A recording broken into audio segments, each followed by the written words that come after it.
اعوذ باللہ من الشیطان اللعین الرجیم بسم اللہ الرحمن الرحیم وصلی اللہ علی محمد وآل بیتہ الطیبین الطاہرین المعصومین۔ بارگاہ ملکوتی امیر المومنین صلوات اللہ وسلامہ علیہ سے کاروان حسینی مدینہ سے مدینہ تک کی قسط نمبر 31 کے ساتھ اپنے مومنین کی خدمت میں حاضر ہوں۔ گزشتہ اقساط میں ہم نے امام علیہ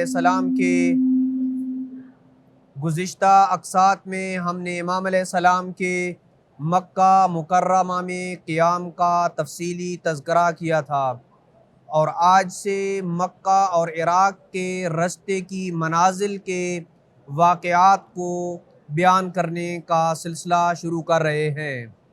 مکہ مکرمہ میں 125 دنوں کے طویل قیام کے بعد، عمرہ مفردہ انجام دینے کے بعد، امام عالی مقام نے حرم خدا کی حرمت کو بچانے کے لیے 8 ذی الحجہ سن 60 ہجری بوقت سحر سوئے عراق رخت سفر باندھا، اور یہاں امام علیہ السلام کے مکہ سے خروج کے متعلق چند تحقیقی امور کا تذکرہ کرنا ضروری سمجھتے ہیں۔ سب سے پہلا امر، امام علیہ السلام کے مکہ سے خروج کی تاریخ میں اگرچہ مورخین کے درمیان اختلاف پایا جاتا ہے، لیکن درست قول یہ ہے کہ آپ نے 8 ذی الحجہ کو مکہ مکرمہ سے عراق کی جانب خروج کیا، اور اس کی دلیل یہ ہے کہ امام نے خود اہل کوفہ کو خط میں لکھا تھا کہ میں آپ کی طرف 8 ذی الحجہ بروز منگل مکہ مکرمہ سے نکلا۔ اس کے علاوہ دیگر متعدد روایات اس امر پہ دلالت کرتی ہیں کہ امام حسین علیہ السلام 8 ذی الحجہ کو مکہ سے عراق کی جانب روانہ ہوئے تھے۔ یہ ایک امر۔ دوسرا تحقیقی امر جسے بیان کرنا مقصود ہے وہ یہ ہے کہ مدینہ منورہ سے آنے والے تمام افراد اور مکہ و مدینہ کے رستے میں امام کے ساتھ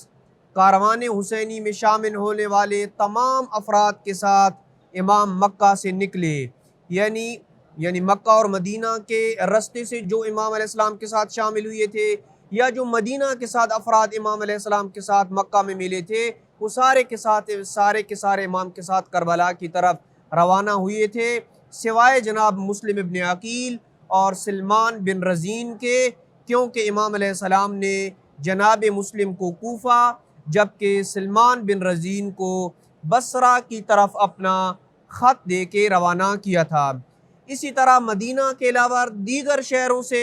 امام علیہ السلام کے ساتھ شامل ہونے والے تمام افراد مکہ سے امام کے ساتھ کربلا کی طرف نکلے تھے، سوائے قیس بن مسہر السیداوی، عبد الرحمن بن عبداللہ الارحبی اور عمارہ بن عبید اللہ السلولی کہ جنہیں امام نے جناب مسلم ابن عقیل کے ساتھ روانہ کیا تھا، اور ان کے علاوہ سعید بن عبداللہ الحنفی، ہانی بن ہانی بھی امام کے ساتھ کربلا روانہ نہ ہوئے تھے، کیونکہ امام علیہ السلام نے ان دونوں کو جناب مسلم ابن عقیل سے پہلے اہل کوفہ کے نام خط دے کے روانہ کیا تھا۔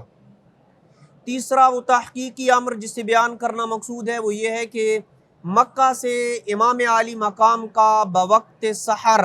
یا اول صبح نکلنے کا یہ مطلب نہ تھا کہ امام عالی مقام مکہ سے چھپ کر یا مخفی طور پہ نکل رہے تھے، اور بنو امیہ کی مقامی حکومت کو امام کے خروج کا علم نہ تھا، کیونکہ امام نے 8 ذی الحجہ کی شب ایک مشہور خطبہ دیا تھا جس میں آپ نے فرمایا تھا، جو ہماری راہ میں جان فدا کرنا چاہتا ہے اور اپنی جان اللہ کے دیدار کے لیے تیار کر چکا ہے، وہ آئے اور ہمارے ساتھ عازم سفر ہو جائے۔ میں انشاءاللہ کل صبح سفر عراق پہ عازم ہوں۔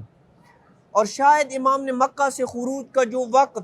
اوائل صبح اور بوقت سحر اختیار کیا وہ اس لیے تھا کہ امام کی غیرت ہاشمی یہ گوارا نہ کرتی تھی کہ دن کی روشنی میں خاندان عصمت و طہارت کی مستورات کے ساتھ امام مکہ سے نکلیں، اس وجہ سے امام صبح سویرے نکلے، وگرنہ نہ تو امام علیہ السلام کا سویرے نکلنے کا مقصد چھپ کے مکہ سے نکلنا تھا، اور نہ ہی بنو امیہ سے امام علیہ السلام کو کسی قسم کا کوئی خوف تھا، کیونکہ ایک تو بنو امیہ کھلے عام کوئی ایسی حرکت نہ کر سکتے تھے امام کے خلاف، اور دوسرا بنو امیہ کے پاس مکہ کے اندر اتنی عسکری قوت ہی نہ تھی کہ وہ امام کے ساتھ وہاں مکہ میں کسی قسم کا مقابلہ کر سکتے، کیونکہ مکہ میں طویل ترین قیام کے بعد امام کے کاروان کی تعداد کافی زیادہ ہو چکی تھی، جس سے بنو امیہ کی حکومت جو مقامی حکومت تھی امام علیہ السلام کے ساتھ ان کی ہمت نہیں تھی کوئی امام علیہ السلام کا مقابلہ کر سکے، کیونکہ مکہ کی مقامی حکومت کا کام فقط اتنا ہوتا تھا کہ وہ حجاج کے امور کو منظم کرتے، اندرونی امن و امان کے مسائل کو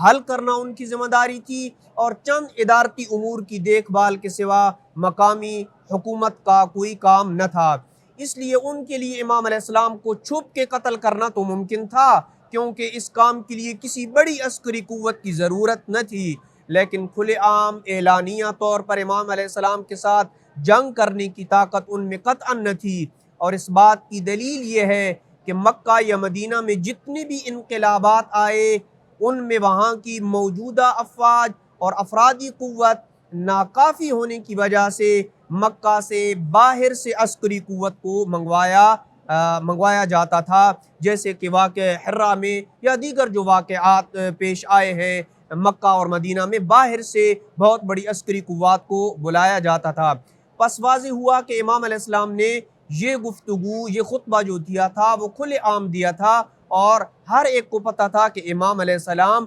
کل کربلا کی طرف روانہ ہو رہے ہیں۔ چوتھا وہ امر جس کو بیان کرنا ضروری سمجھتے ہیں، تحقیقی امر ہے، وہ یہ کہ یہ بات ہر ذی شعور پہ واضح تھی کہ مکہ یا مکہ کے اطراف میں امام کے ساتھ عسکری قوت کا استعمال کسی صورت میں بنو امیہ کے حق میں نہ تھا۔ اسی وجہ سے بحکم یزید بنو امیہ کی مقامی حکومت کی طرف سے امام علیہ السلام کو حاجیوں کے بھیس میں قتل کروانے کی مذموم سازش کی گئی، لیکن ان کی یہ سازش اس وقت خاک میں مل گئی جب فرزند رسول خدا نے اچانک مکہ چھوڑنے کا فیصلہ کر لیا اور خانہ خدا کی حرمت کو پامال ہونے سے بچا لیا۔ یہ وہ چند تحقیقی امور تھے کہ جو امام علیہ السلام کے مکہ سے نکلنے کے وقت پیش آئے کہ جن کو بیان کرنا ضروری سمجھتے تھے۔ آئندہ کی قسط میں ہم مزید گفتگو کو آگے بڑھائیں گے۔ وصلی اللہ علی محمد وآل بیتہ الطیبین الطاہرین المعصومین۔